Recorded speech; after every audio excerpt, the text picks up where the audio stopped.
Hello, welcome back to my channel. We're going to continue our series with David Bowie's astrology chart using the Vedic Astrology Nakshatras and the ruler of the chart method and a few other techniques. We're going to look at his later albums in this video, but first I just want to recap on his chart.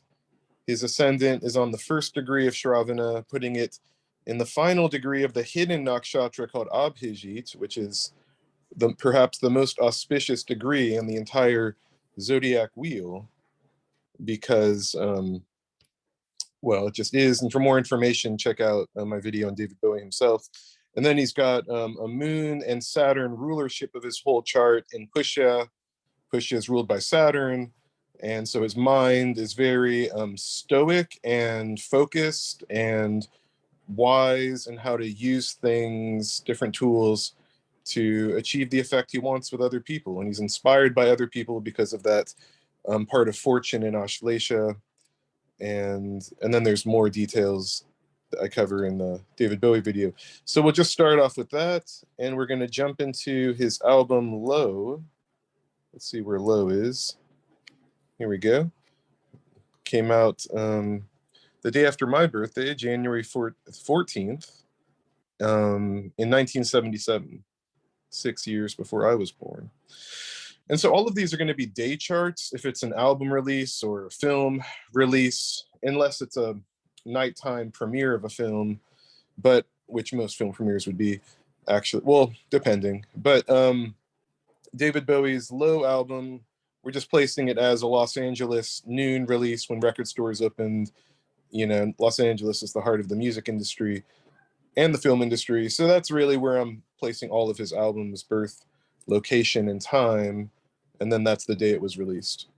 So this was the very significant album from 1977, where it was a sort of rebirth and reinvention of David Bowie and his sound to great effect in a less flashy way than perhaps some of his other albums like Ziggy Stardust and Let's Dance. So starting off with the ascendant in Bharani, Bharani is ruled by Yama, that is a god or goddess of death. And so this album has an element, and it's in the first pada, the first 3 degrees of Bharani. And so this really indicates that there's a rebirth in it. There's actually not quite a rebirth, but a processing of a loss in this album. So the album is called Low. It has a feeling of sort of David Bowie being at his lowest in a way, because he was close to death from his addiction to cocaine before this album came out. And then he went to Germany, to Berlin, where he made this trilogy of albums, mostly in Berlin, but this album was actually partially made in some other countries, partially made in a castle somewhere in, I forget where, but some European country, actually. But in any case, yeah, this is an album that the Ascendant, it's called Low. And so the Ascendant can often be something very on the nose, just like we saw with the Cardi B video, where the song was called Hot Shit, and it was in Purva Bhadrapada, a sign that literally means turning shit into gold through heat.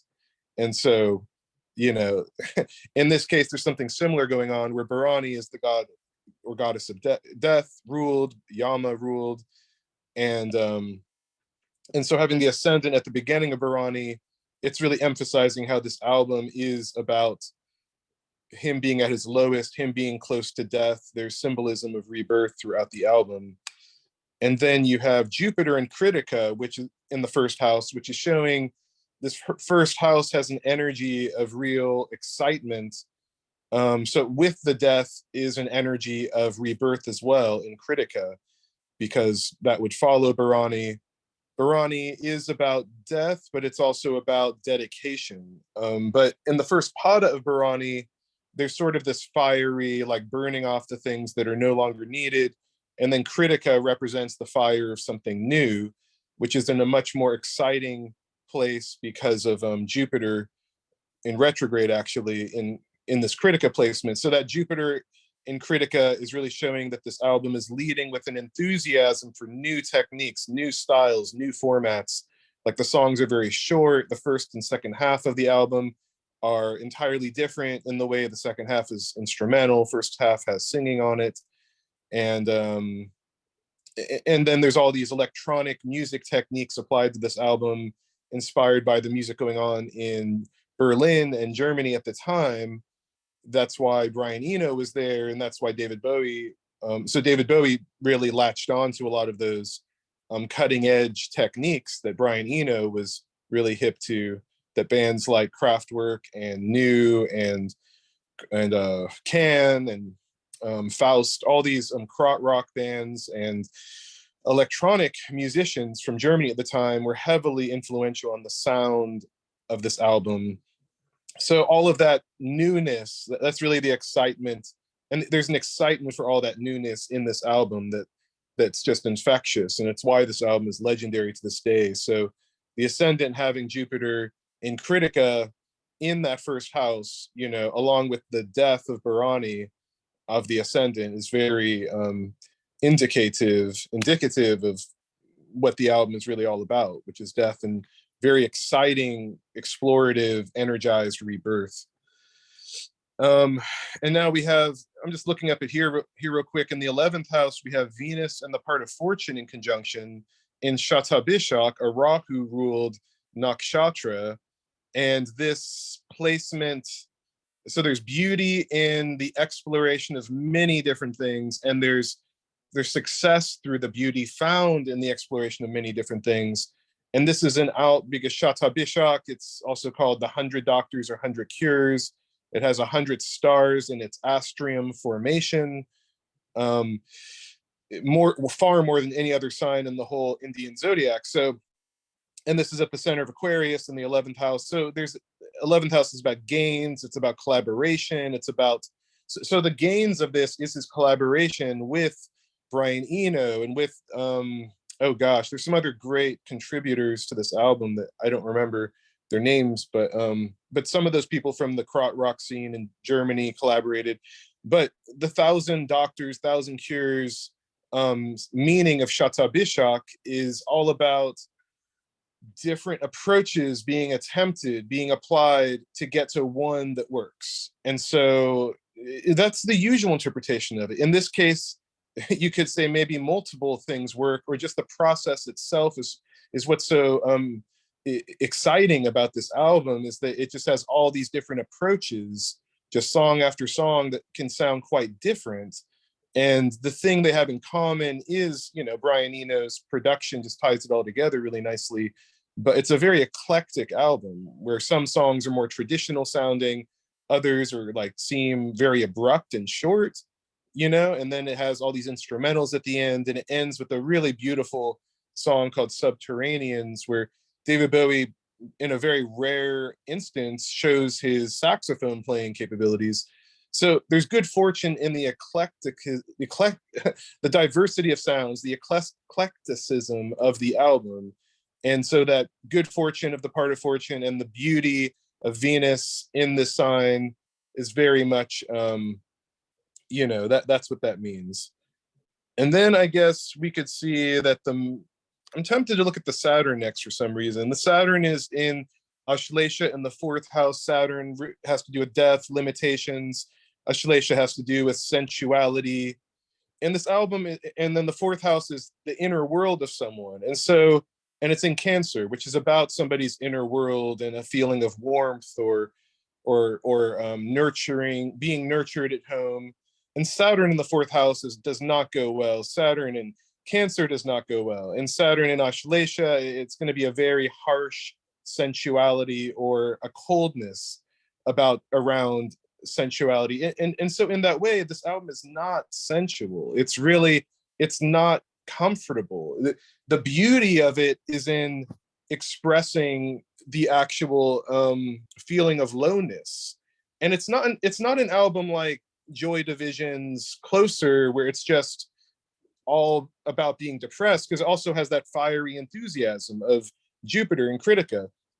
But this Saturn placement, it's really just showing that there's a lack of warmth on the album. It is a very cold album, and it's one of the first albums to extensively use digital effects, which is something that dominated the sound of the 80s. And in a way, this album is sort of a prototype for that kind of sound that every band in the 80s used, and of digital effects, where prior in the 60s and 70s up to this point, the only effects people had access to were analog effects. And so the digital delay, the digital reverb, the compressed sound that can be somewhat digital, like on a song like Breaking Glass, I think that's the second song on the album, just that compressed drum sound that took over the 80s.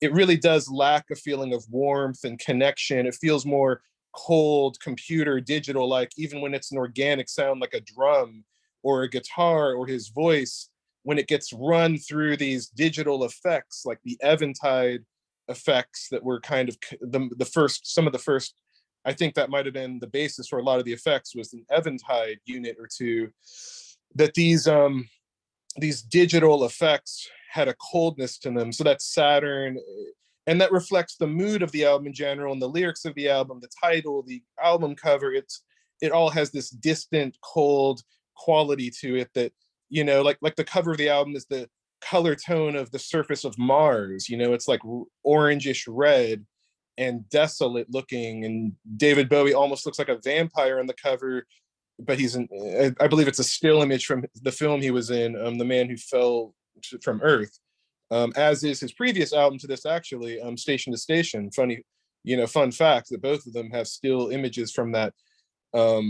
film he was a star in, where he played an alien that was distant and cold and just observing humans, not quite in the way that, the energy I get from it, because I haven't seen the film, but the energy I get is not like the Ziggy Stardust, Life on Mars, Space Odyssey perspective I covered in the last video, where there's this sort of longing for humans to be different and to like express this, like, why do things have to be this way energy. Back here in Cancer, at this point, Station to Station, and then even more so on Low, there's this energy reflected by that Martian color tone album cover of coldness, of just observation without any real sense of like hope. Exactly. It's not hopeless either, but it doesn't have that longing that he had a few years earlier to try to fix things, in a sense, or to try to communicate to the humans what they're doing is crazy or whatnot. So that's Saturn in the fourth house, very key to the sound of this album in particular, and the aesthetic of the art and everything about it. And then we come to the moon, which is the mind of the album, and it's in Vishaka, which is combining things. And it does have Vishaka can be sexual, but having the moon in Vishaka in the seventh house does seem like this is where the sensuality of the album can emerge, is in the way it combines the human with the machine.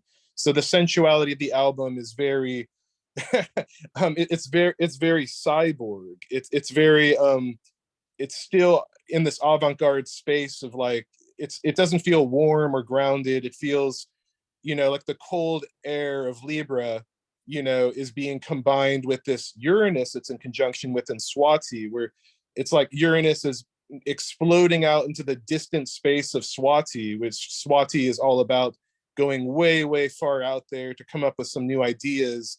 And then it's this like kind of yang, masculine, fiery energy to get there. And then it's bringing it to the moon, to the mind of the album, which is kind of bringing these things down to earth. So if you were to listen to like early Kraftwerk or krautrock music from this time period, you would hear how cold and mechanical most of it sounds. And so actually, in spite of everything I just said about this Saturn placement in Cancer in the fourth house in Ashleisha, this moon in Vishaka is expressing that the mind of the album is actually very focused on combining that cold, mechanical, digital, sound that was cutting edge at the time, bleeding edge, really, because hardly anyone even had access to these effects that were thousands of dollars, and hardly anyone knew how to use them in a practical, creative way. Like Brian Eno was probably one of the only people on earth who really knew how to do all this and was in a position to. And so Brian Eno's production with David Bowie, and David Bowie's expressing his emotions on this album in a very raw way. He just went through a recent divorce, and there's a song about that on the album, Be My Wife. It has this longing energy that actually is there. So he's combining the digital coldness with the his human moodiness. I mean, moodiness isn't the best word, but just his, because he was close to death, and he had gone down this road that got very, very dark, and with his addiction, and then his marriage ending, and him, all his friends being phony at the time, and just, you know, drug buddies basically, or people that were just sucking blood off of him and his fame and money and status or sex or whatever. So this album is him combining the worlds of his, he's filtering his own authentic human journey up to that point where he was close to death and he was longing to heal and be reborn, which you see more of that side of it on the following album, Heroes. That's when he starts to really just like open up more in a way that feels more sunny or feels more, you know, I mean, this album ends with the song Subterranean, so it has this feeling of going underground. But that moon, yeah, I mean, so you're going way out there with Uranus and Swati to come up with new ideas, and then the moon is going to combine the new with the old, the cold with the warm, the human with the machine. And these ideas are going to just be very successfully put together, because this moon is in the seventh house, and the seventh house is ruled by Venus, which is in the 11th house with the part of fortune in conjunction.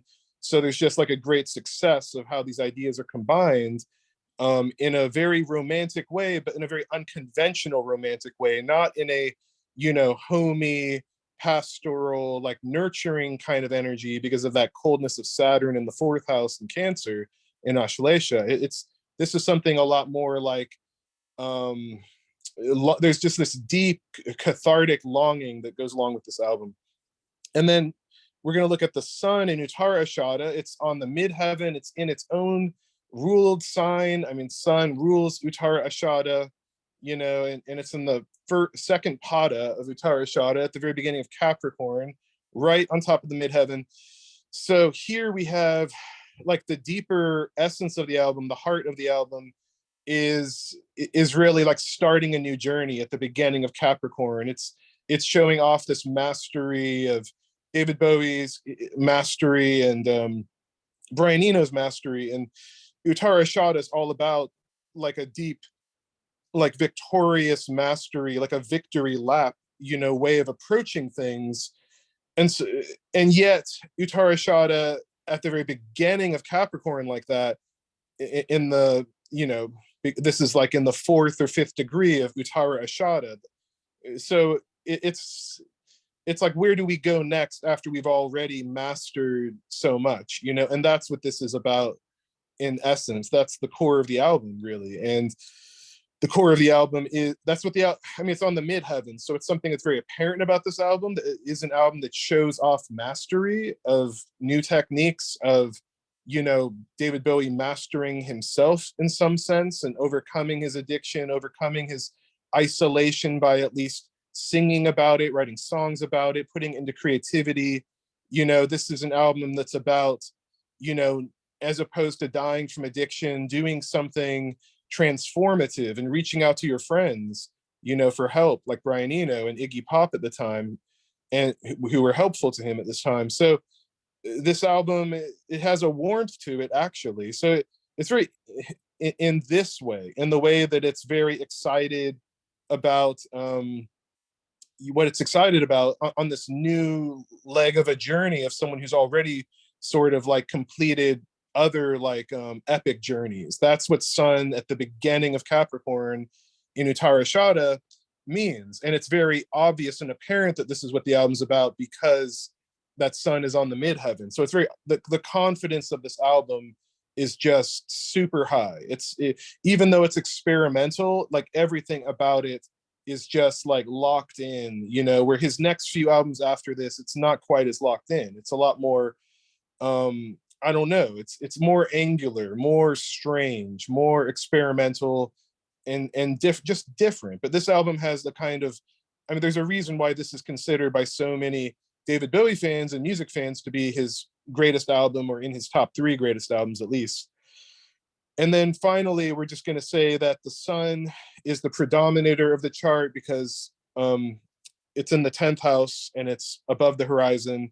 And the ruler of the sun for this chart, and the ruler of the chart, becomes Saturn, because the sun is in Capricorn.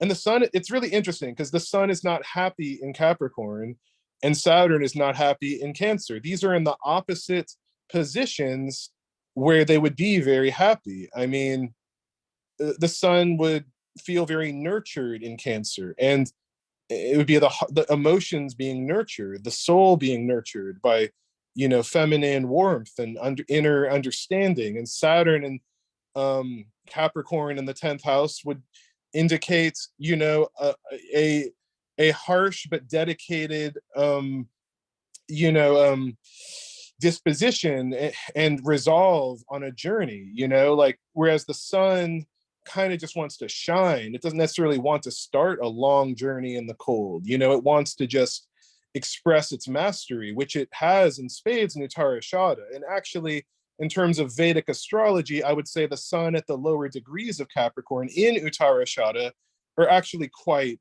good, because the sun would be much more frustrated in Shravana or Dhanishta, but in Uttarashada, it's okay because it's bringing into the journey of Capricorn all of its previous mastery, you know, and that's a good spot for sun to be in. The sun is also really happy in the 10th house. This is called a house Karaka, that I believe it's Sun, Saturn, and Moon, and Jupiter. 3 out of 4 of those at least are really happy in the 10th house. So yeah, I think that's it. You know, like just emphasizing the ruler of the chart being Saturn, and the predominator, the captain of the ship of the chart, being the sun, and the sun being led into its direction by Saturn. It shows that, again, like in Bowie's chart, Saturn is one of the rulers of his chart too. So it's very auspicious for Saturn to be the ruler of any of his albums, because it shows he's really in his power of his cold, meticulous approach to music, which is often the way the greatest art of all time is made. It brings to mind people like Stanley Kubrick, who could be accused of having their work be quite cold and distant, and yet masterful to a degree that the more like off the cuff type directors and musicians that are speaking from their heart in a more intuitive way aren't going to have the same level of mastery and ultimately wide-reaching and futuristic beauty, in a sense, although art is subjective, of course. But this album has a level of mastery because Saturn is the ruler and Sun is in its own sign of Uttarashada, and that's the predominator of the chart in the 10th house. So it's very successful in communicating the journey, the mastery, and the intense longing for something new, and combining new elements along the way with that moon in Vishaka as well. And yeah, and there's more ambition here as well, with shown by the Mars and Mercury and Sagittarius. But I'll just leave it at that, and we'll go to the next album. Or actually, we're going to do the song Heroes next, which was released the same year. How many months apart? 23rd of September. Okay, so about 9 months later, from January to September. So that's interesting. So yeah, 9 months later, he released the single to his next album, Heroes, in 23rd September 1977. And let's take a look at this now. So here, this is for the song Heroes, not the album, because I thought to do the song because there's something about that song that's just like, it's on par in a way with Space Odyssey and Life on Mars, which I covered in the previous video, as being just incredibly iconic in a way that's beyond the album. Whereas Low is an album where it's more about the album. You know, it had the single Sound and Music, and or sound and color, what's it called? Vision, Sound and Vision. Yeah. And but other than that, but that's the single, and it wasn't like a huge hit, I don't think. But something about Heroes has just pervaded culture since the song's release in a way. I mean, I remember singing karaoke for this song, like in the game Rock Band, like 10, 15 years ago with my nephews or something. And it's just this song that's, yeah, it just has this. I remember being on the soundtrack to the Godzilla music in the 90s. Bob Dylan's son, Jacob Dylan, covered it in the band The Wallflowers. Anyway, so let's jump into heroes. And so we have the Ascendant in Anuradha for this one, which is showing this is a song that's really about ecstasy. It's about orgasm. It's about bliss. It's about love. It's about this climactic, romantic expression of these two lovers that can't be with each other, but are with each other despite the rules against it. David Bowie said originally this was a song about someone from East Germany being in love with someone from West Germany and the wall between them. And yet they found a way to connect, and just like this kind of incredible Romeo and Juliet type of aesthetic. In fact, Romeo and Juliet would be a wonderful thing to compare this song to. I don't know how we would find a birth chart for Romeo and Juliet, but perhaps looking at the different film adaptations, or even like I guess famously successful play showings of it, or productions of it, opening nights. But anyway, Anuradha, yeah, it does represent this bliss of things coming together. It's in the mysterious sign of Scorpio, and the Ascendant is what we notice about this song, which we notice how every verse of the song, it gets more and more intense, more and more loud, more and more ecstatic, while you have that beautiful guitar from, oh gosh, the guitarist from King Crimson. I'm blanking on his name right now, but he's doing that beautiful guitar work on it, and it has this really interesting way that the vocals were recorded. There's a video on YouTube about that, about the way it just kept getting like louder and louder every verse by adding in this extra type of reverb that was very natural and creatively done in a way that had never been done before by Tony Viscotti, the producer of the song, the co-producer with Brian Eno, I suppose. Or maybe he was just the only producer, not sure. But anyway, yeah, Tony Viscotti, I think he was Bowie's engineer through all of this, so he was involved with all of his work, actually. But yeah, so that Ascendant, the song is known to be ecstatic and about love and about that climactic feeling of two people coming together, Romeo and Juliet style. So that's pretty clear. Then let's look at the ruler of the Ascendant. Let's go that way. So a second, then we'll go to the moon probably. So the ruler of the Ascendant is Mars, which is in the 8th house in oh no, it's not in Ardra, or is it? It's right on the cusp. So let's see where that Mars is. Mars is in Ardra in the final 5 minutes of Ardra. Wow. Okay. So yeah. So that Mars is at the end of the conflict. That's like so perfect. So this album has that edging kind of quality to it, of getting closer and closer to the edge of something. Like one of these people is at the edge of the wall when they're calling to the other person, and it's like Romeo and Juliet, like one of them in the balcony, and the parents can't know, in this case, the West, East Berlin, Germany line and wall, the guards can't know, and, or else they'll get in trouble, and perhaps their lives or freedom would be at risk, for seeing each other. And actually the song was inspired by Tony Viscotti's relationship that was outside of his marriage. He was having an affair with some woman, I believe in Germany or somewhere else, that he wound up getting a divorce from his previous wife and marrying. And Bowie didn't reveal this until many decades later, or maybe he never did. And Tony did in some interview post-mortem for Bowie, even, I think maybe. But basically, this was well, yeah, so that's part of this. That's the story of the actual inspiration of the song, is that David Bowie saw Tony with his new lover at the time, and he was so inspired by how they were so in love with each other, and yet it was a forbidden relationship because at least one of them was married. I don't know if she was also in a relationship or married at the time, but there was this energy about it that really inspired David Bowie, because he could feel the authentic connection they had together, and how it was a challenging situation because he was married and they didn't know what to do about it or how to proceed. That the tension of that, just like the Romeo and Juliet, or two people from different parts of Germany at the time. So across that border.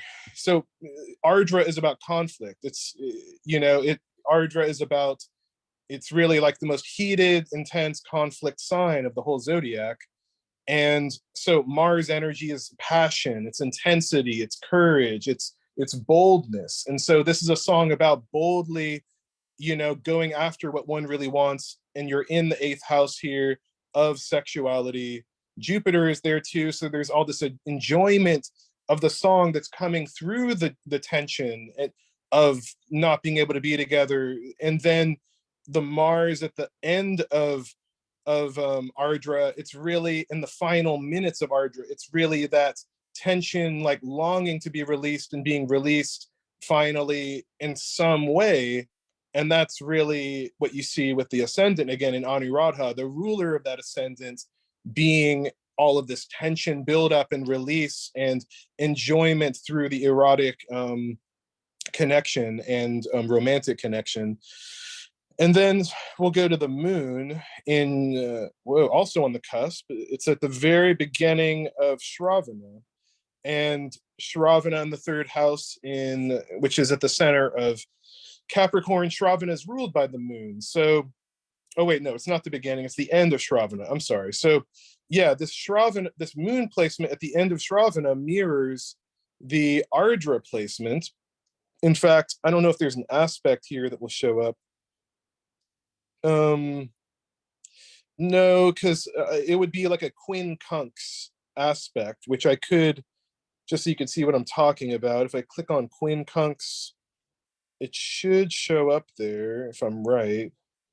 Got 23 degrees in Capricorn, and no, it's not quite what I thought it was. Okay, 20 degrees in Gemini. Isn't that still quincunx? What am I getting wrong here? I guess the orb just isn't that high for the quincunx here. Because, yeah, 23 degrees, 5 houses over, leading up to 20 degrees of Mars. Yeah, it's not showing up as a quincunx, and yet it should. I mean, if I increase the orb size, it would, which I'll do that just to demonstrate this, although it'll look crazy. Yeah, so now you could see that little purple line going from the moon up to Mars. I mean, you see a million other purple lines. You see you see an actual star, which is incredible. So there's something going on with the aspects of this chart that's very deep and multifaceted that I don't think we're gonna like just stay on this too long, so we could go to all the other songs and albums I want to cover in this video. But I just wanted to make it clear that this quincunx relationship between Shravana, the moon in Shravana at the very end of Shravana, and Mars at the very end of Ardra, that relationship is how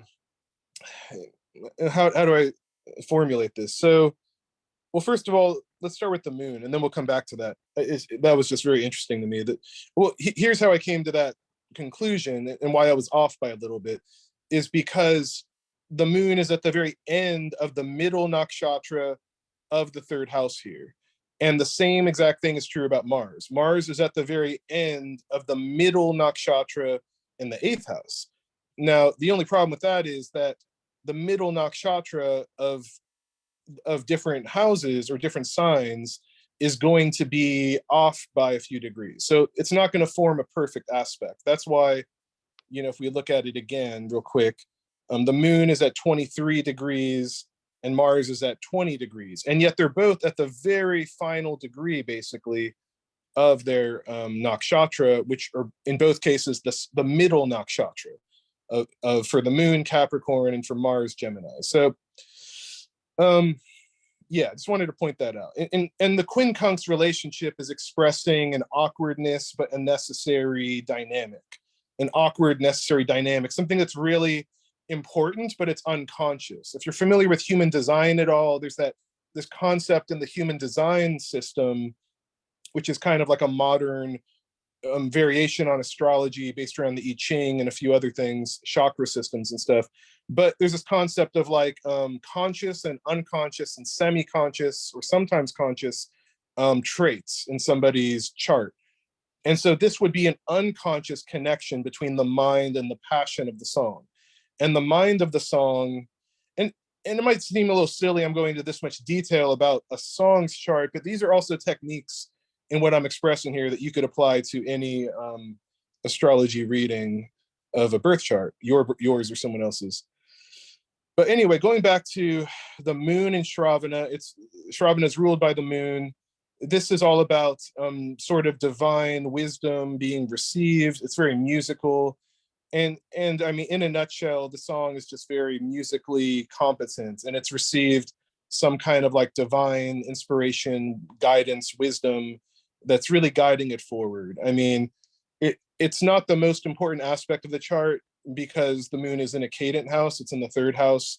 So we're not going to give it too much significance, but it's just saying that in the unconscious of the song, there's an aspect that's very open to something perhaps spiritual, you would say, that isn't really apparent on the surface of the song, because Shravana is the sign of mysticism and receiving mystical knowledge and divine guidance, and the moon being the ruler of Shravana at its very final degree of Shravana shows that there's some very powerful divine guidance happening in the song, which would really express how popular and effective the song is. And then we're going to look at Sun in Uttara Falguni. So similar to the Low album, which had its sun in Uttara Ashada, this is another sun-ruled nakshatra. And this is very auspicious, actually, that the moon is in a moon-ruled nakshatra, the sun is in a sun-ruled nakshatra of Uttara Falguni, and that sun is in the 11th house. So it's this very powerful, it's very similar to that sun placement of the last chart we looked at. So it's really interesting. Yeah, so I mean, this song just really has, it's like after the Low album, now there's this feeling of like, you know, competence and mastery around the new techniques. Whereas the last album had the sun at the early degrees of Capricorn in Uttara Ashada in the Low album. This is like not where it's like the beginning of a new journey coming out of a place of mastery from his Ziggy Stardust days. Now there's like an energy of like, now there's a mastery of these new techniques coming off of the Low album, and he's jumping back into the studio immediately. It's like he never left the studio. He never went on tour for Low. He never went on tour until after they completed all 3 albums, I think, or at least the first 2. He didn't go on tour until this album was complete. Yeah, and then he went on another tour after Lodge. Then he just kept touring. I mean, I guess it might have been quite rare for David Bowie to not play shows after an album, but he didn't play any shows after Low. He went right back into the studio for Heroes, and then he played a few shows around Europe, and then I think he did increasingly bigger tours after the following albums, leading up to his enormous, you know, explosive success with Let's Dance. But yeah, so that's Sun and Uttara Falguni. It's just great confidence in the House of Gains, in these new techniques. You know, you have Pluto and Rahu at the end of Hasta, which is showing they're really still pushing things to the edge of what they've learned. Hasta is all about mastery of skills in its final degree here, where Rahu and Pluto are placed in the fourth pada. I mean, it's not too important, but let's just look at that Pluto.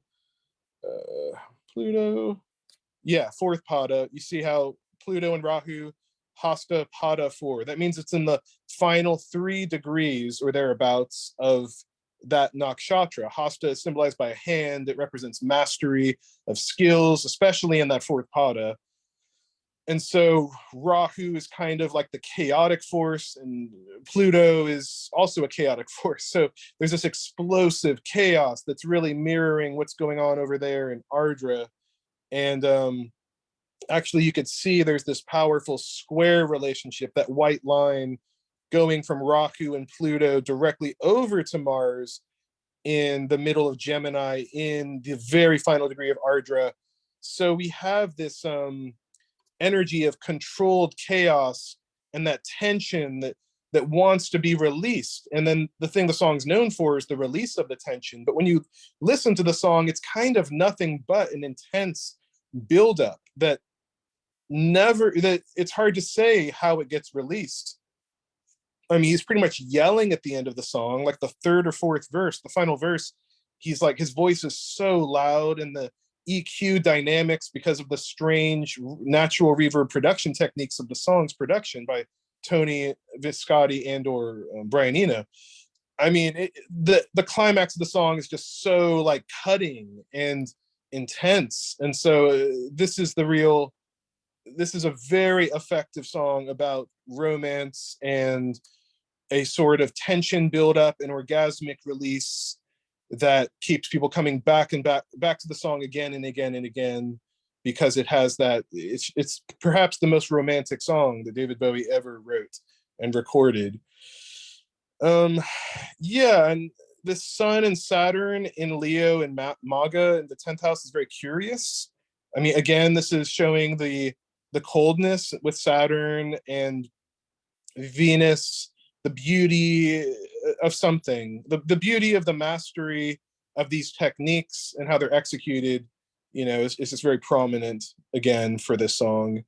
And then the predominator of the chart is the Sun. It is that mastery, that expression from the heart that is the Sun being expressed through Uttara Falguni, which is all about mastery of the techniques that got things to this point, you know, which is echoed even further by that Pluto and Rahu placement in the middle of Virgo and Hasta, which is echoed even further by the square aspect from those two to the Mars in Ardra, at the very final degree of Ardra, which is all about that tension buildup. It's like incredibly tense, but it's like a mastery around what to do with that tension, basically.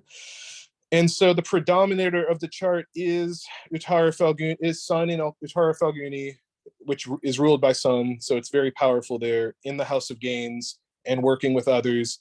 And then finally, the ruler of the chart is Mercury, because Sun is in a Mercury-ruled sign of Virgo. And so Mercury is in Purva Falguni, right before the Sun. So this is where the ideas of the song are really ruling it. And that's the inspiration that he got. This is in a Venus-ruled sign, and you have Venus in the same, you know, sign of Leo here, you know, expressing that love, that longing with a level of mastery because of also these Maga placements of Saturn and Venus. So this interesting intersection of beauty and love with a feeling of confidence and cold, calculated execution, which is what Saturn in the 10th house is good at. It's really, it's getting the job done in a meticulously well done way that I think would have a lot to do with his collaborators with Brian Eno and Tony Visconti. And then the midheaven of the song being with the ruler of the chart, Mercury and Purva Falguni. Purva Falguni is all about the ambition to really achieve something. So this is like these fresh ideas that want to be proven, and this is what the song's really known for.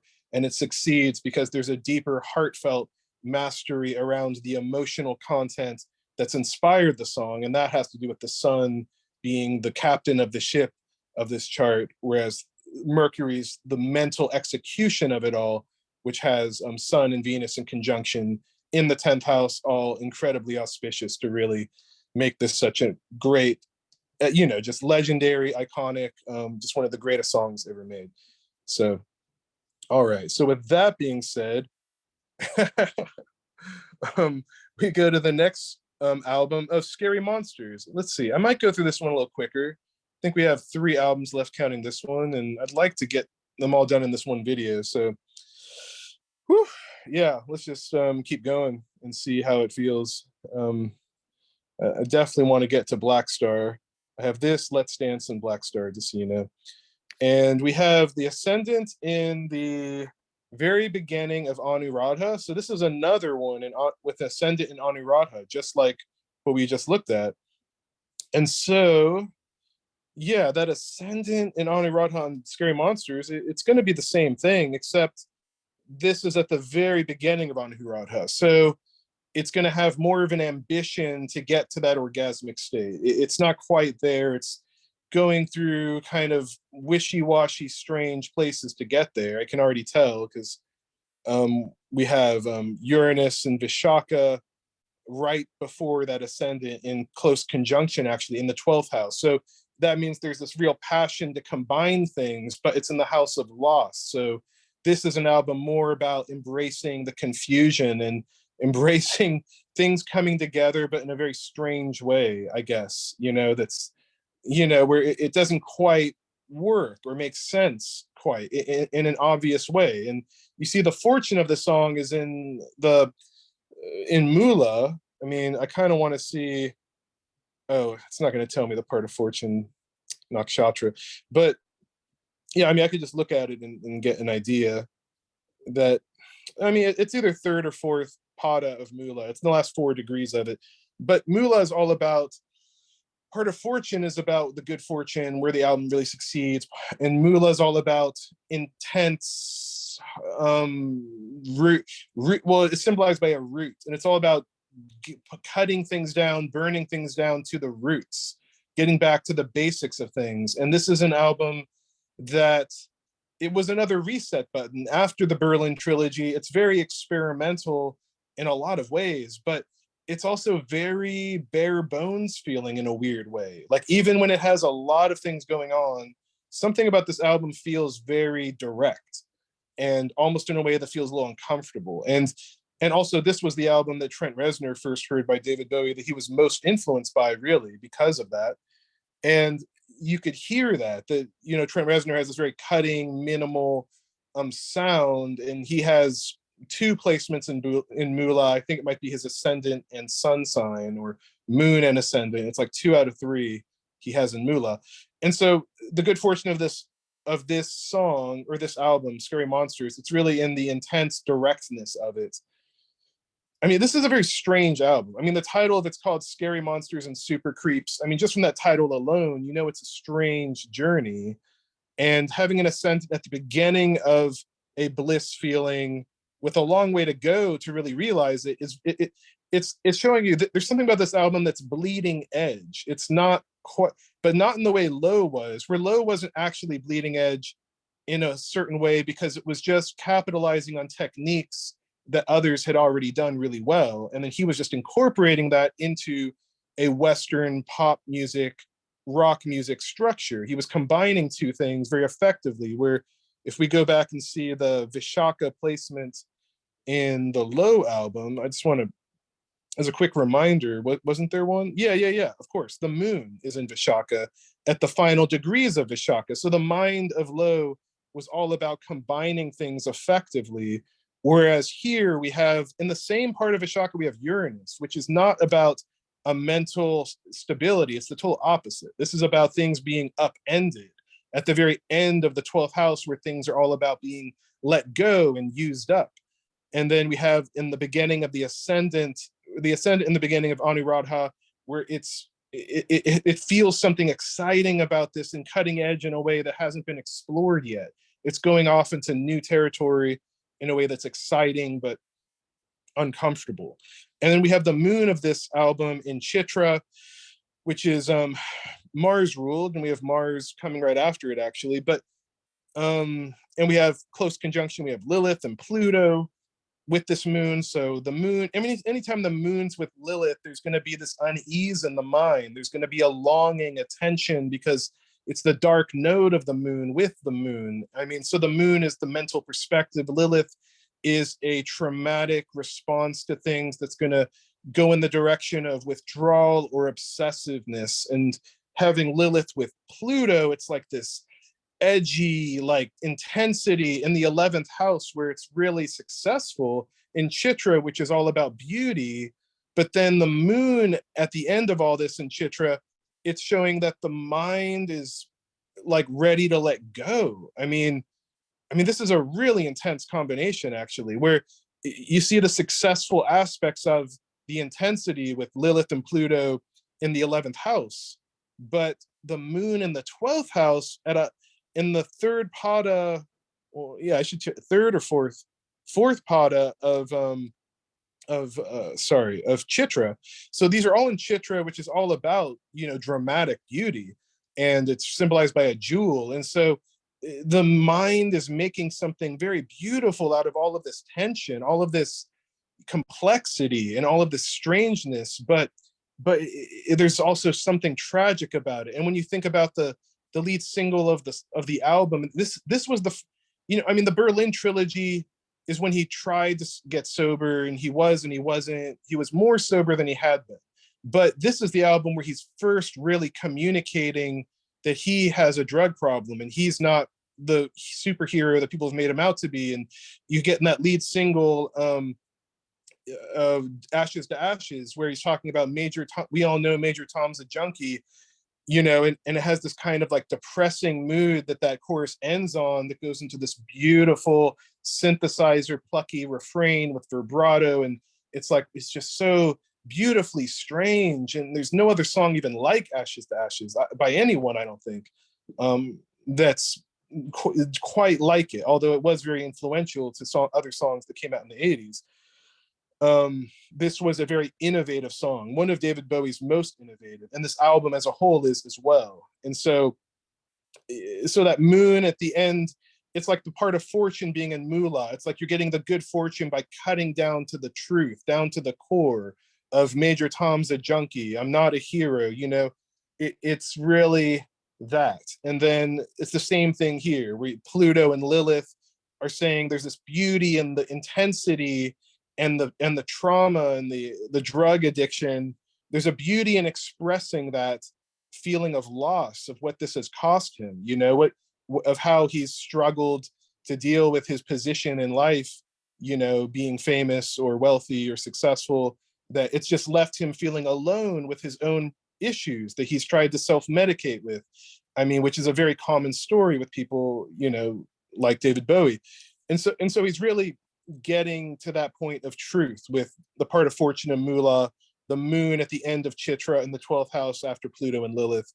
And then you have Mars and Swati, where just this Mars and Uranus in the 12th house. I mean, my goodness, it's just so intensely about it's the intensity of letting go.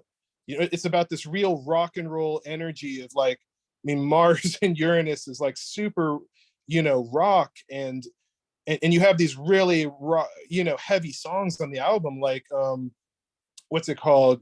Some Look Back in Anger, where it's this, and then so the album had a song like that. It's like going super far out there in the 12th house with that intensity, that rock and roll energy in the 12th house. Yeah, with this, whew, yeah. I mean, the way this stuff builds up in my mind now that I'm looking at it, it's because this is it's very revealing and incredible, because an album like Low, it wears its heart on its sleeve. An album by Hero, or a song like Heroes, even more so. But an album like Scary Monsters, it's an album that's always been very mysterious to me. So when I look at this chart, I'm like, oh yeah, this is when he really started to just let things out, and not, in a way, it was more veiled. On the Berlin trilogy, it's like there was a veil of distance, of once removed, between him and what he was really going through, that was necessary, like psychologically. Like, I mean, someone just coming out of addiction, just coming out of a marriage, just coming out of this life shifting perspective, in a whole new career in a new town, as the song is titled on Low. It's you're not going to be able to like look back and reflect clearly. Now he can look back in anger. I mean, Mars in the 12th house and in Swati is really quite literally looking back in anger, because it's letting go of things while being angry about them, or being very passionate about how they're expressed. And you get a similar energy from Uranus at the very final degree of the Libra in the 12th house here. Yeah, wow. Okay, so then we're going to go to the sun sign in the 10th house in direct conjunction with Jupiter in, okay, I'm going to have to double check what nakshatra that is. I think it's the beginning of Uttara Falguni. No, it's not. Sun is at the final degree of Purva Falguni, and what was the other? And Jupiter was the other one. Jupiter's at the, okay, interesting. And they're about 30 minutes away from each other.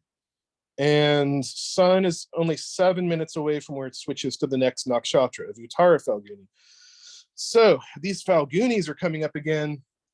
And then you got then you got Saturn in Uttara Falguni and Mercury in the beginning of Hasta, this really tight conjunction here between the end of the 10th and beginning of the 11th houses. So first of all, Sun in Leo, very auspicious, very powerful. I mean, not only Sun in Leo. Well, no, this is very interesting. Sun is not in Uttara Falguni, which it rules. It's at the very final degrees, very final minutes, like less than a, like a fraction of a degree. It's in the last like fifth of a degree, basically, of Purva Falguni, right before it comes fully home into its power of Uttara Falguni. So there's an interesting tension there with Sun at the final degree of Purva Falguni. In Leo, it's really like, it's this energy of like wanting to prove yourself, but you're already overcooked. You've already proven yourself. So it's not a victory lap. It's not a feeling of success. It's a feeling of like you're just like overshining. You're overcooking a little bit. And and so it's an uncomfortable position for Sun in a very comfortable and happy position if we zoom out a little bit and just see that it's in Leo and that it's in the 10th house where Sun and Jupiter are very successful and happy. So I mean, and then you got the midheaven close by too. I mean, is that midheaven in Purva Falguni? Just curious. Yeah, it is. It's the beginning of it. Okay, so yeah, so all this action happening in Purva Falguni here, and then Uttara Falguni with Jupiter and Saturn. It's like there's this higher wisdom that's starting to come in that he himself is not aware of, that the album itself is not aware of. This album is just letting things out, like all these things we have let out with that Pluto, Lilith placement in Chitra going into the moon, the Mars, Uranus in the 12th house, and the part of fortune of Mula. There's all this intense, just like raw, letting things out, ending something. And Sun is ending the Purva Falguni cycle right before it goes into Uttara Falguni, but then it has the good fortune of Jupiter taking over at the beginning of Uttara Falguni, just less than a degree away, and Saturn continuing the process into the 11th house in Virgo in Uttara Falguni, and then Mercury continuing it in Hasta, which is in its own sign of Virgo there. So all of that is really expressing this, kind of surrender, this kind of like, it's like this album is him giving it his all, but in a way that's a little impatient. And so like the beauty of the album is more in just like how human that is and how raw it is. And then the wisdom comes from reflecting on this sort of like very raw, like expression of creativity, of personal loss. Basically, there's some feeling of like loss on this album that's and strangeness, and yeah, it's like the end of a journey, as well. It's which the 12th house is about endings, and this album is really, I feel like the 12th house is such an important house to this album because it's interesting because it's not an album that makes me think of loss on the surface, but with songs like Look Back in Anger and Ashes to Ashes, I mean, outside of that, it feels like a very fun album, but I haven't read all the lyrics on the album, so I'm not even sure what that would make me feel, how that would connect or not. But yeah, I don't know. I feel like it's hard to get a clear description of this album more than what I've already said here. So I'm just gonna like wrap this up by looking at the predominator of the chart. Once again, is going to be the Sun. So that not quite there and yet so so happy feeling that goes into this album. It's this very strange tension of like the cusp of like some new age for him and the loss of like everything that came before, but then excitement about what's coming next. That's really that's the captain of the ship of the album. And then the ruler of the chart that sent this captain off to sail is also the Sun, because the Sun is in its own sign of Leo. And so this album is really, it's from the heart, and it's one of the albums that expresses David Bowie as an archetype. I'd say even more so than Ziggy Stardust, even though that might be a better album, just song to song. I think, of course, that's up for debate and opinion, but there's something about this album that's just so purely like on the cover of the album, he's dressed like a mime, and he started out with mime training before he recorded his first album, like 10 years or 15 years earlier, before this album. So this album is really going back to his roots in a way that I think isn't so evident on the surface necessarily, but and it's sort of like a saying goodbye to his old characters of Major Tom and the White Duke or whatever, the Thin White Duke that almost killed him with cocaine abuse, and he's ready for the next thing, you know, like having a character, like no one really knows the name of the mime character. I've never heard it, you know, but the because he has a character for these albums when he's dressed like that, but the character he's playing, I mean, it goes back to his roots as a mime. So there's something very personal about this album. The sun represents somebody's like inner heart, you know, their soul's journey in a sense. So this album is really, it's just connecting to something very deep in David Bowie that's not totally apparent on the surface. So with that being said, we jump into Let's Dance. And Let's Dance is an album released in 1983, 3 years later, I believe. And we have The Ascendant in Pushya, which is going to be very nurturing. It's going to be very, feel like being at home. That Part of Fortune, let's see what degree that's on. Got to go down this far to see that. It's at the very beginning of Leo. It's at 0 degrees and 9 minutes of Leo. So the good fortune of this album is like, it's a new beginning to him. It's like, this is like, he's going to like make a lot of money. It's good Part of Fortune in the second house is very auspicious. And I guess this kind of started with the Part of Fortune in the second house that we had for Scary Monsters, because I mean, that album had a big hit on it with Ashes to Ashes. That was a big early hit on MTV. The music video was in heavy rotation. I think one of the, maybe the first year of MTV, or really early on, first or second year of MTV. And then this album, he capitalized on that even further. You got the Part of Fortune in the exact same part of the chart, house system wise, except now it's in Maga, where it's even more confident. I mean, Mula and Maga are both ruled by Ketu, the south node of the moon. So they have a reflection with each other. They have a symmetry. There's a synastry between these two charts. I'm not going to pull up a synastry chart to really show it, except, you know, you could just see it already, that, you know, having the Part of Fortune for both of them, they're basically trying to each other. I could just tell you that. And so they have there's a very smooth evolution from what made that album successful financially, Scary Monsters, going into Let's Dance, which is his best-selling album he ever made, I believe. It certainly had the highest hits he ever made. The #1 hits is when he started to play stadiums and became just like the most famous he'd ever been because of this album and the singles on it, like Let's Dance and Modern Romance and China Girl.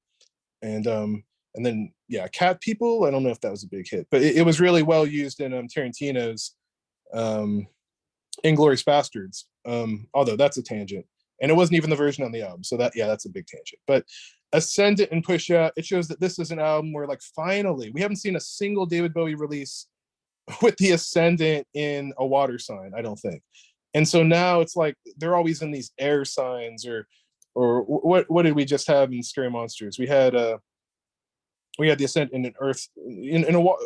No, it was in a water sign. Okay, well, it was in Scorpio, which is going to be a much less comfortable water sign. So, really, like Pusha.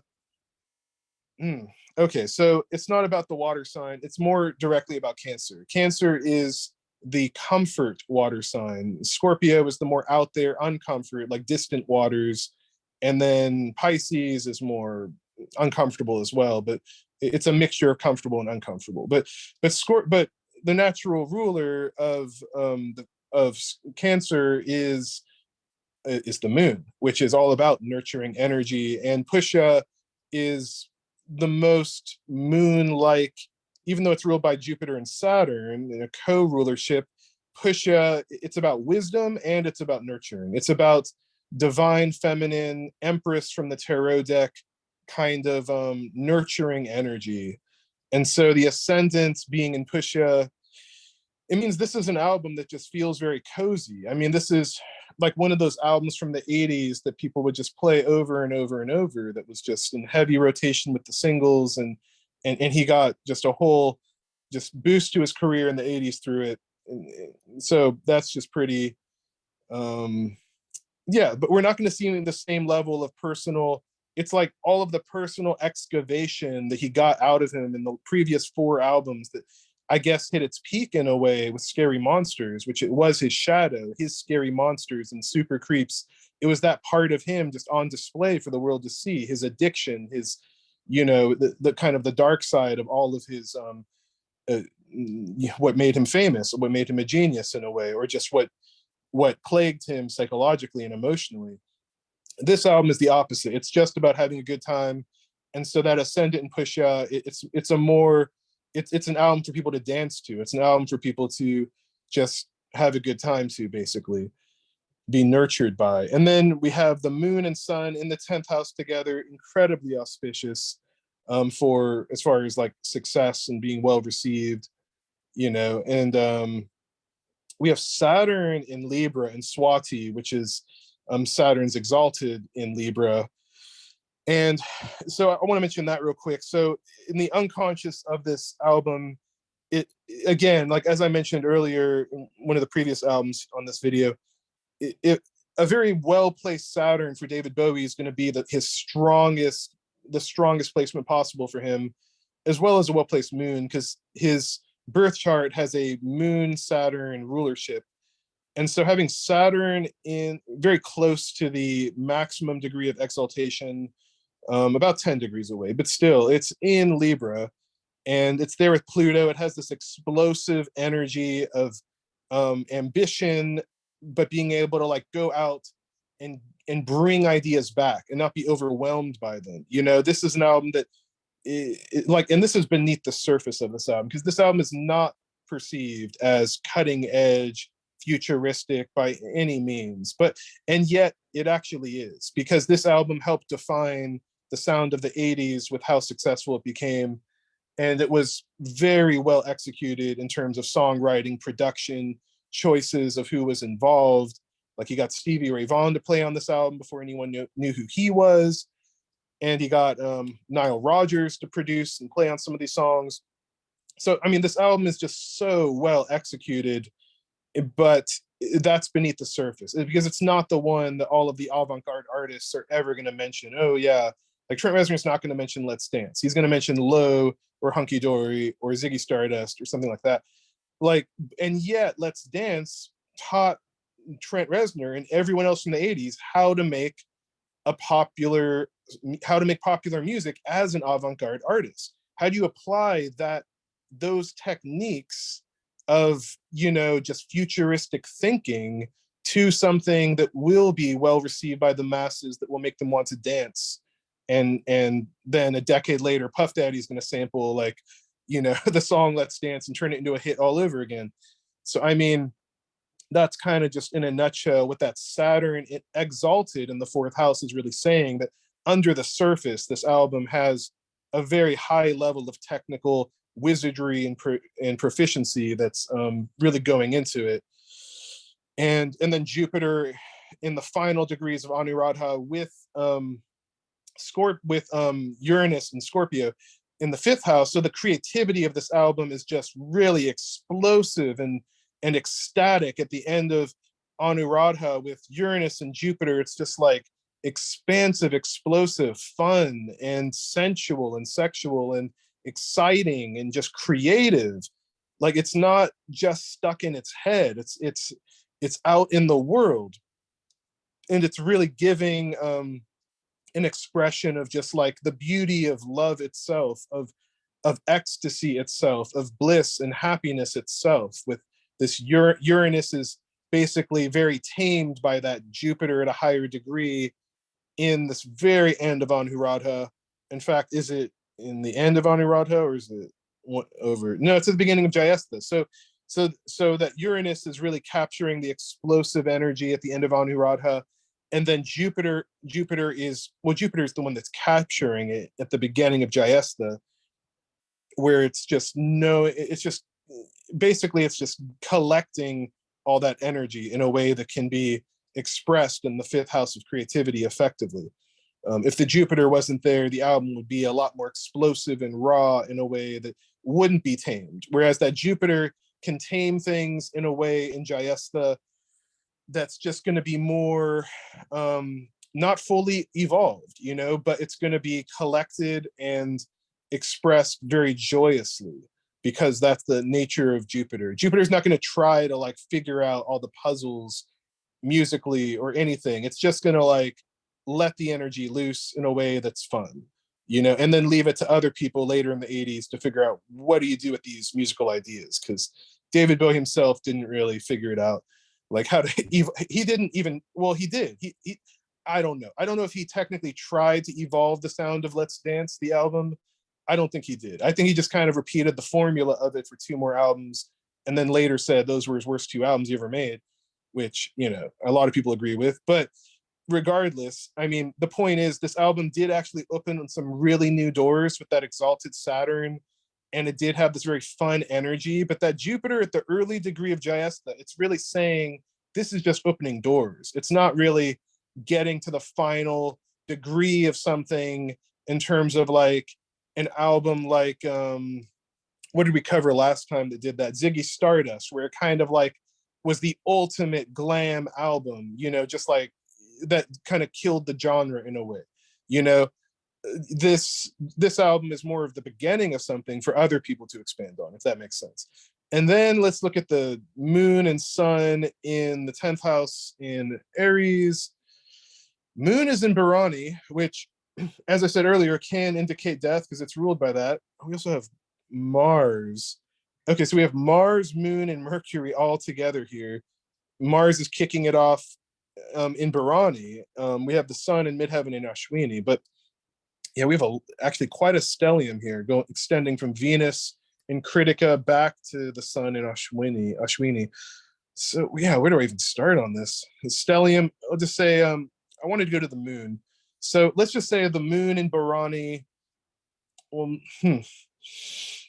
there's just a dedicated energy to this album. You know, it's in the 10th house. This is a lot of energy in the 10th house, you know, with sun, Mars, moon, Mercury, all of that in the 10th house.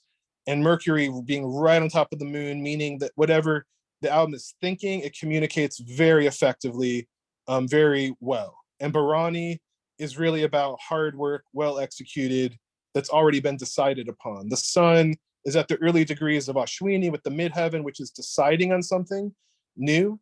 And so in trying to like get things together to get it going, it's starting something new. So the heart of this album is in really starting his new phase of his life. That's the heart of it. But the mind of the album is really has already mastered the techniques that are applied literally with this album as far as catchy dance music. You know, it's not even copying what he did a few years earlier with a song like Fame with John Lennon. I mean, it has evolved that with, I mean, David Bowie must have been having a very good ear to what other people were doing at the time, because this album doesn't really sound at all like its previous couple albums, but from him either. It sounds like a quantum leap in a new direction that's very successful and effective. And I think a lot of that might have to do with having someone like Nile Rodgers on board.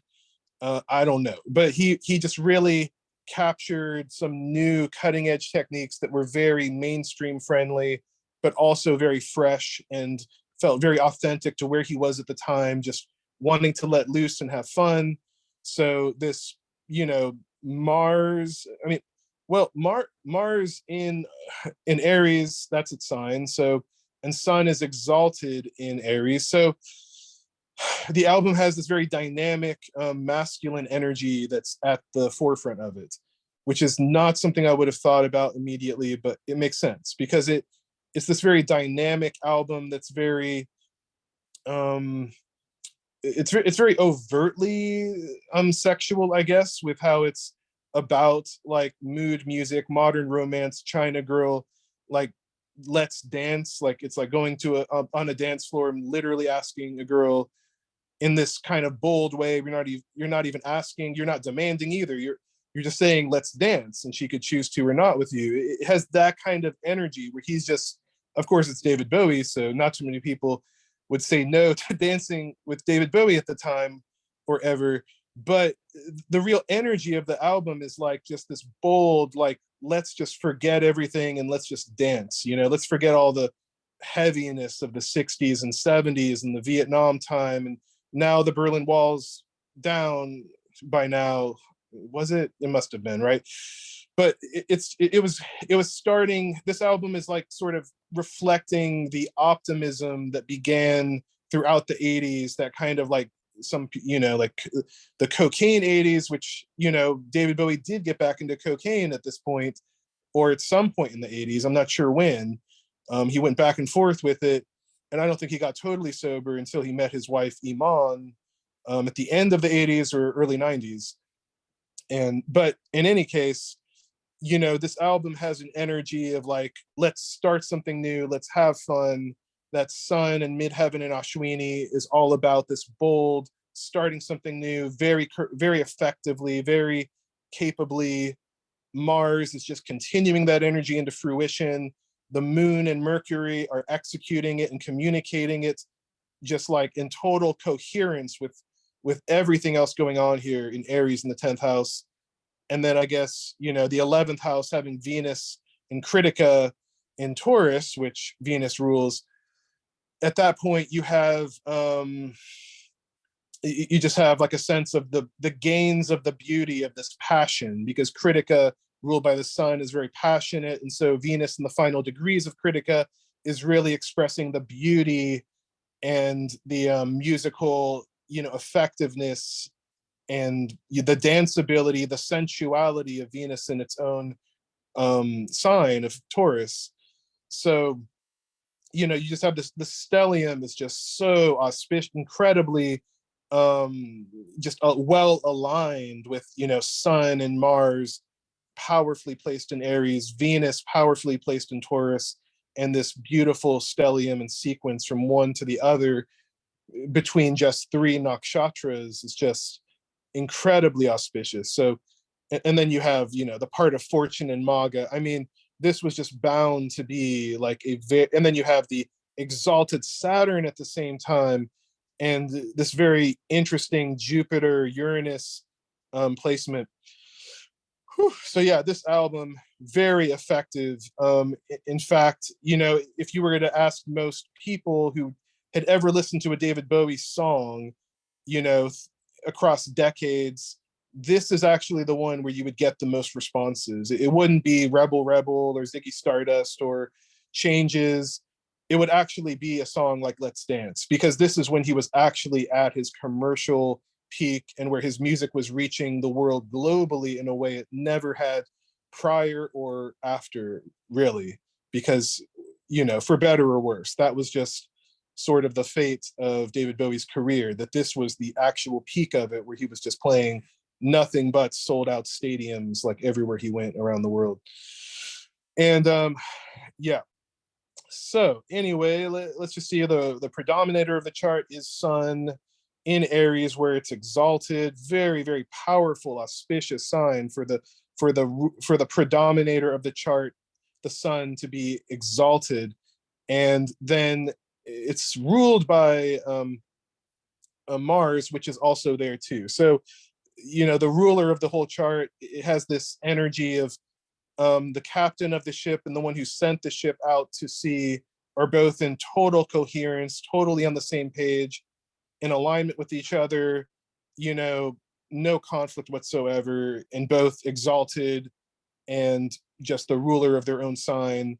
So, I mean, this is just the most auspicious looking chart I've seen yet for David Bowie, which sort of gives an interesting perspective in a meta way, as far as like, I would think, well, Hunky Dory, Ziggy Stardust, Low, these are very influential albums. The music critic snob fan of in me is going to be like, well, those are the albums that were important the most. Those are the ones that were just so creatively cutting edge and brought things together with that incredible Vishaka placement of Low, and all these things, and just the Life on Mars chart and all that Punarvasu energy of the cosmic really communicating from the heart down to, the shadow of humans, blah, blah, blah.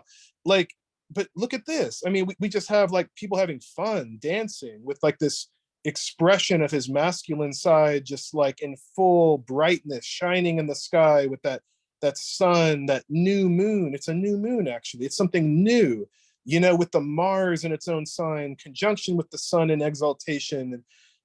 I mean, and ruling the chart. It's just, this is just, and then that part of fortune in the second house in Maga, sun, where the sun is, you know, the natural ruler of Leo that it's in.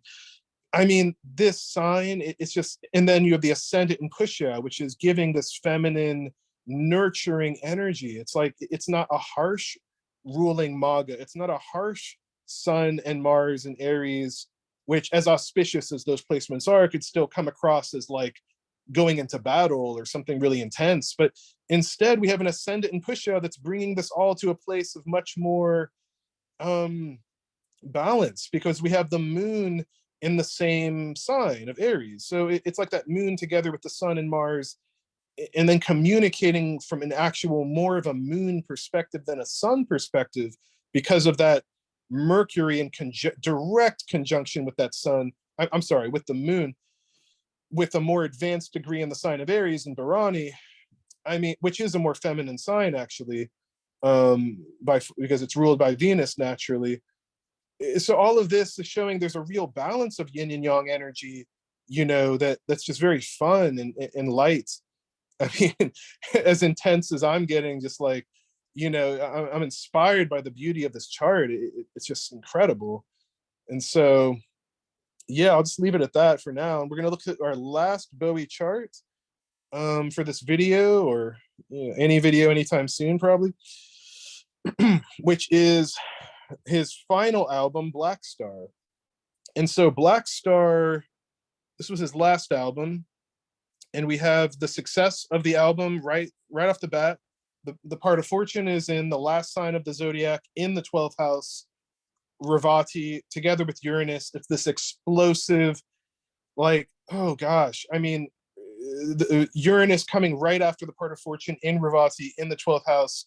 That's incredible for this album, because this album is about death. This album is about letting go. The 12th house is about letting go. Ravati is about new beginnings. You know, like this album, it has lyrics that imply a belief or an interest in the idea of reincarnation that you could get out of some of these songs. I'm blanking on lyrics right now, except, you know, there's things in that last song on the album. I can't give everything away, or what does he say? Oh gosh, I'm blanking on it because I'm just so wrapped up in these charts right now. But yeah, the success of this album is in the 12th house. I mean, this is the most like beautiful expression of the end of someone's life in an art form that I've ever witnessed, you know, because he made this album when he had cancer and he knew he didn't have long to live, most likely. And the album is exploring that creatively, where he's playing a character in the album. You could say a character called David Bowie, but it's also like Major Tom is the character in the music video for Blackstar. And it's like a Major Tom who's died and is on the moon and he's dead or something, or it's like a skeleton there or something.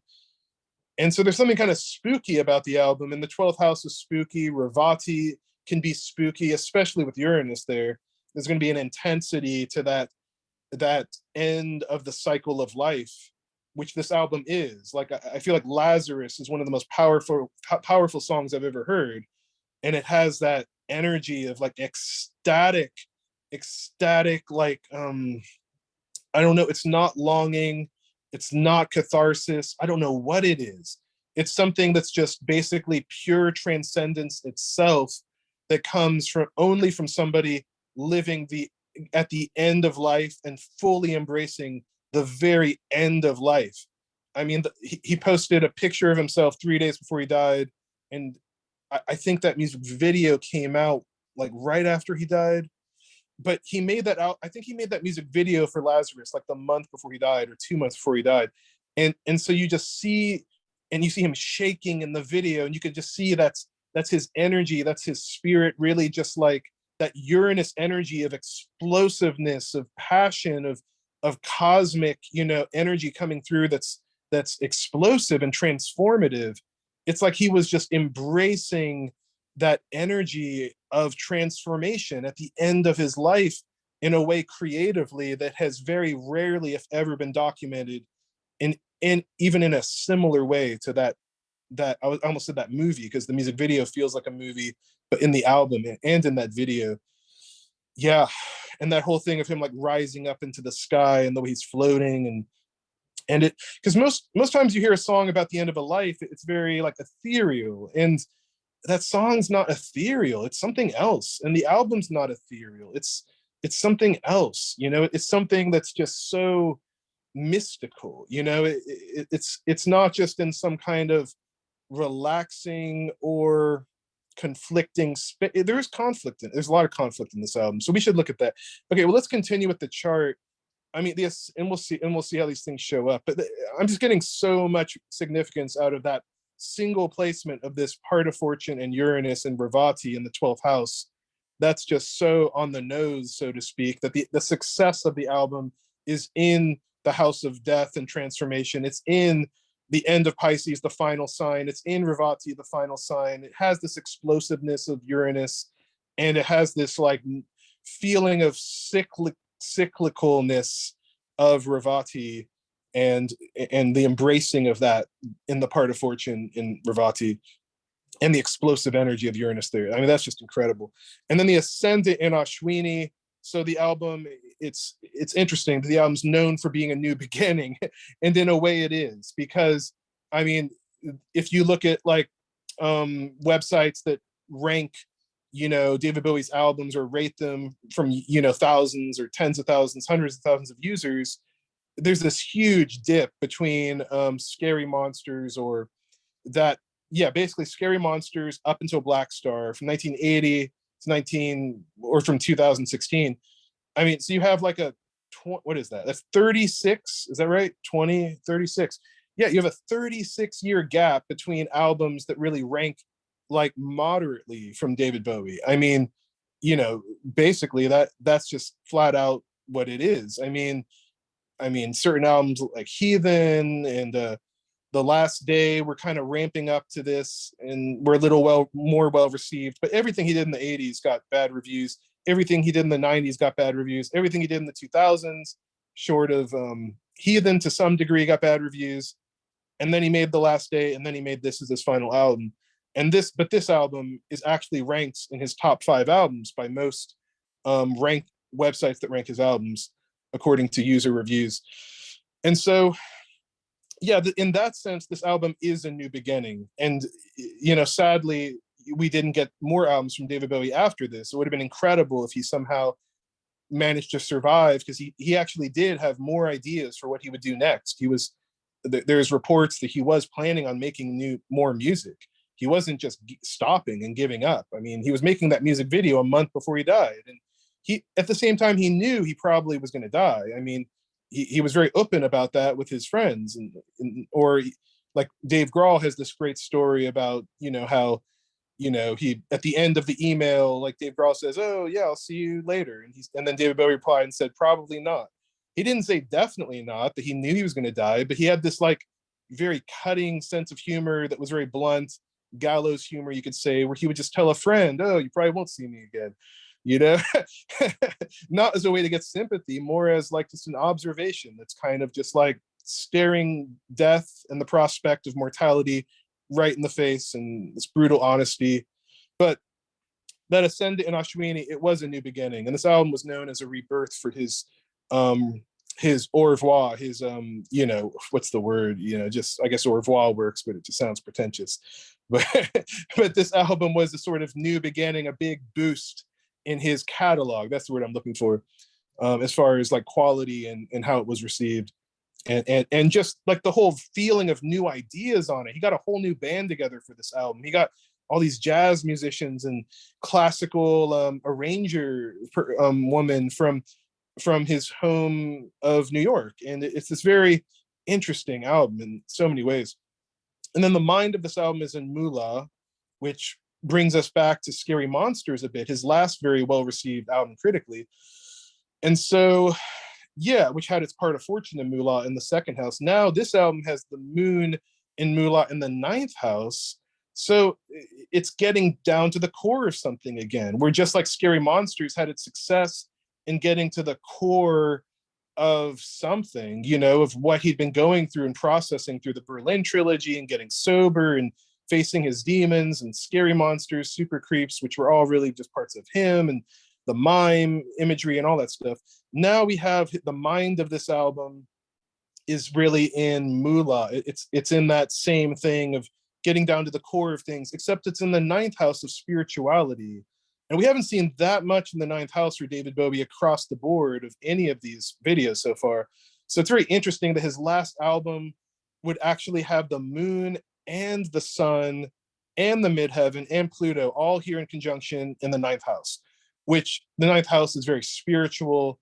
And so this, and then you also have Venus and Saturn in the eighth house. So the three spiritual houses are the eighth, ninth, and 12th houses.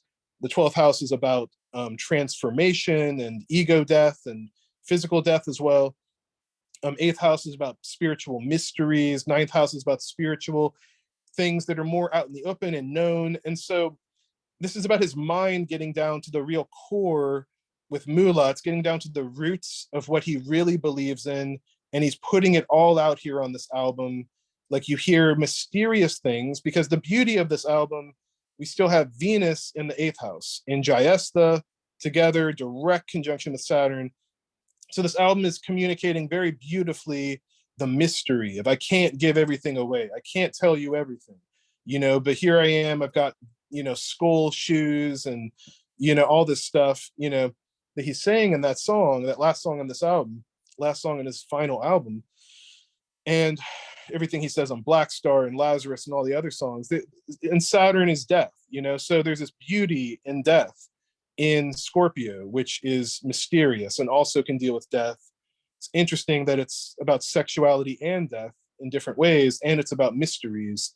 But, orgasm is also called, the small death. And, there are these connections between the two. And ego death, sexuality is sort of a way to have temporary ego death, temporary transformation that's not well understood, whereas the 12th house is more permanent transformation and loss, which this album is embracing fully with that part of fortune, and in its explosive going out with a bang with Uranus and Ravati. And so having the moon, so I'm just going to put a cap on this Venus and Saturn in the eighth house. There's beauty in how death is expressed and the mystery of it with this album. And then the spiritual embrace of getting down to the roots of things with the mind of this album, with the moon and Mula.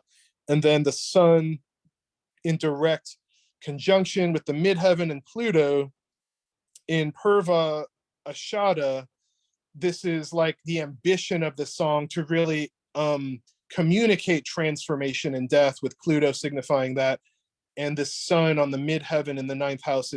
This album isn't about furthering a career. It's not in the 10th house. He doesn't really care about that at this point. I mean, it's effective because you still got Mercury in the 10th house there in Uttara Ashada. So it communicates well, and it gets good reviews, which gets the album out there. But it was on a lot of people's end of the year list. But it's not an enjoyable album in the way Let's Dance was, or Hunky Dory, or Ziggy Stardust. This is a dark album that's more about the spiritual message behind it, of the seeking energy just taking him from one place to another throughout his whole life. And now he's preparing for the final transformation of this physical incarnation with that sun and Pluto together. And he's just ambitiously embracing it. Like Purva Ashada is him saying, hey, I'm agnostic. I don't know what happens next. And that is my spirituality. And this album is my expression of embracing the unknown, and everything he'd ever studied that spoke to him in Buddhism and philosophy that he'd referenced on earlier albums, on songs like Quicksands and Hunky Dory, where he has like direct references about death when he was much, much younger. And then on an album like Heathen, where he's got all these images of philosophy books on existentialism and searching for meaning and being thought of as a heathen for not prescribing to anyone else's religion, because the ninth house is also the house of religion. And having the moon and sun together here, it could seem like he's being very religious again, except you have that sun together with Pluto, and you have that sun in Purva Ashada, where there's an ambition. There's a striving to know. There's a striving to just embrace the mystic, as I guess Van Morrison called it. And so yeah, and the moon and Mula showing his mind in the realm of spirituality is in agnosticism. It's not in a strong belief in anything. It's in an openness to every possibility and to the unknown. And it's just that, and then at the heart of the album is this, excitement and enthusiasm around expressing this transformation that he's about to go through at the end of his life. As he's going through physical pain and suffering and cancer treatments. Yeah. Wow. So let's just finally finish this off with the ruler of the chart. So sun and moon both cannot be the ruler because they're both in the ninth house, which is cadent, which means they can't be the predominator. So this means that we look to the ruler of the ascendant, which would be Mars, and Mars becomes the predominator of the chart in the seventh house in Swati. And so the predominator of the chart, which is also the ruler of the ascendant, is right on top of the descendant. And it's at the beginning of Swati. It's this ambitious journey to go into the unknown that's courageous. It's a courageous journey into the unknown. And I wouldn't have even gotten to Mars if this hadn't been the case, that the sun and moon disqualified in the way they did. But here we are now with the Mars at the beginning of Swati and near the middle of Libra. It's this passionate energy to just go into the unknown. Mars is not comfortable there. And this is not a comfortable album. This is an album about courageously going into, the unknown of what happens after death. And it's about speculating on what that might be, but more than anything, as the moon and Mula really shows, and it's about embracing what is unknown, and that's also what Mars and Swati is about. And then the ruler of Mars and the ruler of the chart is going to be Venus. And so what's behind all of this is beauty itself, Venus, and it's the beauty. It reminds me of Thomas Pynchon and how he has this theme in all of his books about entropy, which is basically the big capital D death of all apparent matter and energy in the universe, let alone humans and a human life. It's about everything going away at some point. And according to science and current, as of 2022, all of this is, just our best guess or scientists' best guess, based on observation.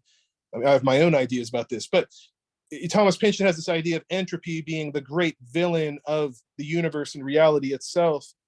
And so, what am I trying to say here? But then the hero of reality that Thomas Pynchon says, or the virtue of life, despite the entropy that takes everything from everything, ultimately, physically, as far as we can tell, as far as scientific observation can tell currently, the thing is, there's this beauty in the relationships we create and the love we experience and the connections we make in this temporary life, as everything is eventually falling away and disappearing in the forms as we know it. There's this temporary beauty that's precious, and creativity itself is just so beautiful and so mysterious. And Thomas Pynchon celebrates that in his later books. In his earlier books, he struggles with what is the point to life when there's so much disharmony and chaos and corruption and abuse of power. And so David Bowie, it's like you see the predominator of the chart being this courage to go into the unknown, but the ruler of the chart, the ruler of that predominator, the one who the predominator is like the captain of the ship. So this album appears to be about this courageous dive into the unknown, but what's behind that is this feeling of beauty itself, just in everything, just beauty for beauty's sake. You could also say it's Venus in the eighth house in Scorpio is also just the beauty of the mystery, the beauty of not knowing where he's going next. And this is actually what, sages experience as samadhi or enlightenment. It's that surrender to the unknown and the beauty you experience from that. And so that Venus, in direct conjunction with Saturn, which is also about death and loss and limitations, it's like the beauty of the limitations, that there's something amazing about, I've been talking a lot in this video about Anuradha, and we don't have a placement there in this, but we have a placement right after it. And we saw that in a recent chart where there was something on the cusp there that went to the beginning of Jayastha. So you could think of this Venus and Saturn having just come out of the sort of orgasmic experience of Anuradha, which is ruled by Saturn. Now they're in the Mercury ruled Jayastha to wrap up the cycle, which is more about where do we go next? And that has to do with the real mystery of Scorpio. The mystery of Scorpio doesn't end with the orgasmic, blissful experience of letting go. It ends with this, where do we go next? You know, just like we go back to the part of fortune and Uranus and Revati, that's also ruled by Mercury. And that's also asking, where do we go next? Although that has a plan on where to go to next in a sense, but well, in the context of this album, it's just the energy of it. And it's the success of being willing to look and go there. And then this Venus and Saturn in conjunction in the 8th house as the ruler of the chart, this Venus, you know, it has Saturn that it's sitting on top of. It's just the beauty of the structure of reality, whatever that is. If that's everything being lost to entropy, it's seeing that as beautiful, expressing that as beautiful. And if it's just mysterious and fundamentally unknowable or unknown in the 8th house in Scorpio, and we're at the early degree of Jayastha where it hasn't all been figured out quite yet, it's just embracing the beauty of not knowing. It's like when he's saying he can't give everything away, he can't tell you everything at the end of the album, he's not saying he knows everything. He's not saying he has things to give away. He really, you know, I mean, he's, you know, it's like that idea you can't take with you after this life what you create, you know. It's almost like he's speaking to himself in a sense, because it's like him, if he sees himself as a spirit, or he's speculating on a spiritual aspect that lives beyond the physical death of the body and personality of the mind of David Bowie, there's this beauty in that just transcends all of it, that just pervades everything, and it pervades the apparent life, the apparent loss, the apparent, you know, everything. And so this is the ruler of the chart. It's the embracing of the unknown, and it's incredibly courageous because of that Mars placement at the beginning of Swati, yet out into the unknown as well. And then you got the Uranus and part of fortune in the 12th house, the unknown, and it's a new beginning on the surface because it's very fresh. This album is so fresh sounding and so original sounding, even now, like 6 years later. So that's what it's known for with that ascendant in Ashwini, and then the moon and sun together in that Sagittarius in the 9th house. It's really his spiritual expression of, you know, like not holding on to anything with that moon in Mula, just letting go of everything. The sun in conjunction with Pluto, again, letting go of everything at a deep, heartfelt spiritual level. And yeah, that's it. That's the chart. Wow. I'm glad I ended on that one because that's just so beautiful.